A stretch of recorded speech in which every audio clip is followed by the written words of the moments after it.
বসন্তের আগমনে প্রকৃতি নতুন করে সাজতে শুরু করে, আর এই বসন্তেই ফুটতে শুরু করে পলাশ ফুল, প্রকৃতিকে সাজিয়ে তোলে এক নতুন রূপে। আজকের এই ভিডিওটা আপনার জন্য খুব ইম্পর্টেন্ট হতে চলেছে, কারণ আপনি পলাশ দেখতে যাবার অলরেডি একটা প্ল্যান করে ফেলেছেন, কি তাই তো? তাহলে স্কিপ না করে পুরো ভিডিওটা দেখতে থাকুন, তাহলে জানতে পারবেন ঠিক একদম এই মুহূর্তে কোথায়, কেমন আর কতটা পলাশ ফুটেছে, আর আপনি ঠিক কোন সময়ে আসবেন এই পলাশ দেখতে। পলাশ ফুল সবচেয়ে বেশি দেখতে পাওয়া যায় পুরুলিয়া আর বাঁকুড়া জেলায়। এই পলাশ ফুল আর পলাশ রাঙা প্রকৃতিকে দেখতে মার্চের 8 তারিখে বেরিয়ে পড়লাম পুরুলিয়ার বড়ন্তি ও বাঁকুড়ার শুশুনিয়ার উদ্দেশ্যে। আমরা সকাল 6টায় নিজেদের গাড়িতে রওনা দিয়ে দুপুর 1টায় পৌঁছে যাই বড়ন্তিতে। উঠেছি মহুলবন হিল রিসোর্টে।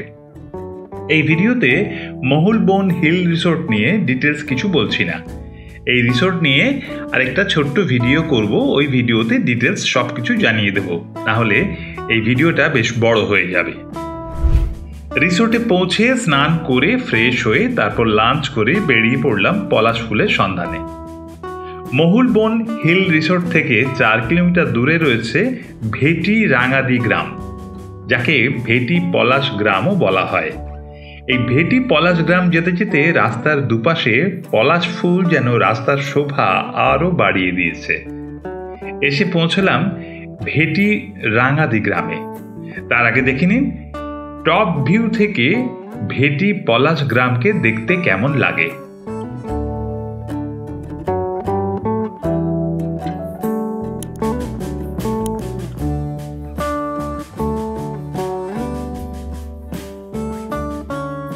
তারপর এই রাস্তা দিয়ে একটু এগিয়ে গেলাম। এখানে একদম একটা সত্যি কথা বলে রাখা দরকার যে এখনো কিন্তু এ অঞ্চলে পলাশ সেভাবে ফোটেনি। সবে কুঁড়ি ধরেছে আর কিছু কিছু পলাশ সবে ফুটতে শুরু করেছে।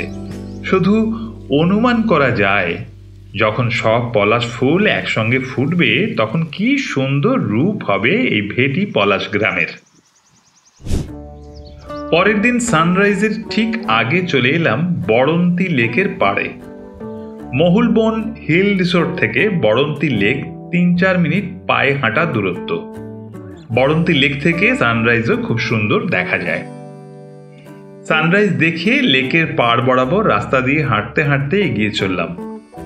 বড়ন্তিতে থাকলে লেকের পাড় বরাবর মর্নিং ওয়াক করতে কিন্তু ভুলবেন না, ভীষণ ভালো লাগবে।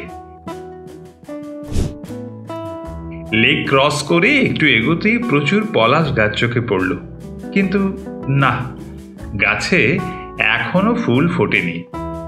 আরো একটু এগোতেই চোখে পড়ল পলাশ বাড়ি। 7 বিঘা জমি নিয়ে সবই পলাশ গাছে ভর্তি এই পলাশ বাড়ি। এখানে কিছু গাছে সামান্য সামান্য পলাশ ফুল ফুটেছে।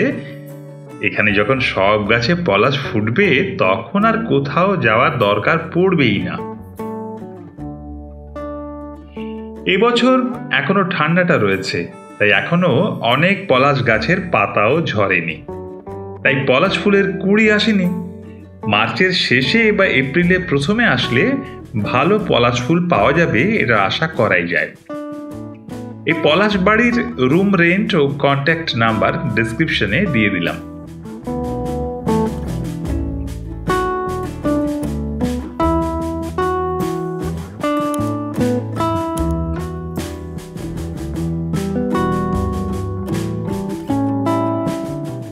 মর্নিং ওয়াক করে রিসোর্টে ফিরে এসে ব্রেকফাস্ট করে বেরিয়ে পড়লাম বিহারীনাথ পাহাড়ের উদ্দেশ্যে।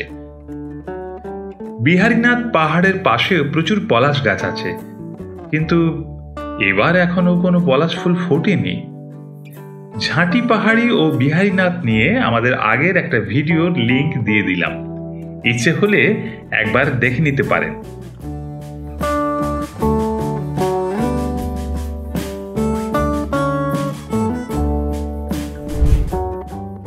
আজ শিবরাত্রি উপলক্ষে এখানে মেলা বসেছে। মেলা দেখে এবার চললাম শুশুনিয়া পাহাড়ের উদ্দেশ্যে।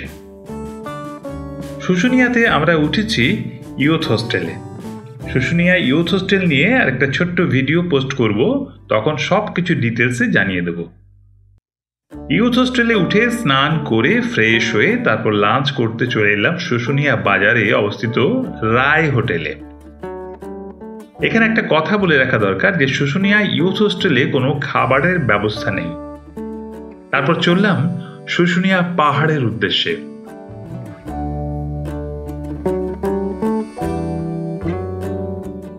এই শুশুনিয়া পাহাড়ের পাদদেশেই প্রচুর পলাশ গাছ রয়েছে, কিন্তু এখনো কোনো ফুল ফোটেনি, এমনকি গাছের পাতাও ঝরেনি।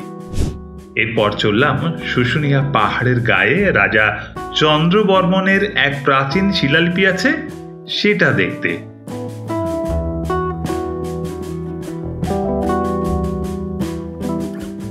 এই শিলালিপি দেখতে কিছুটা ওপরে উঠতে হয়। পরের দিন সকালে চা খেয়ে পলাশের খোঁজে ছাতনার দিকে এগিয়ে চললাম। 2 কিলোমিটার এগোতেই বেশ কিছু পলাশ চোখে পড়ল, যদিও সবে ফুটতে শুরু করেছে। সব থেকে ভালো লাগলো একটা পলাশ গাছ দেখে, যেটা একদম শুশুনিয়া পাহাড়ের কাছেই। একমাত্র এই একটা গাছে পুরো ফুল ফুটেছে।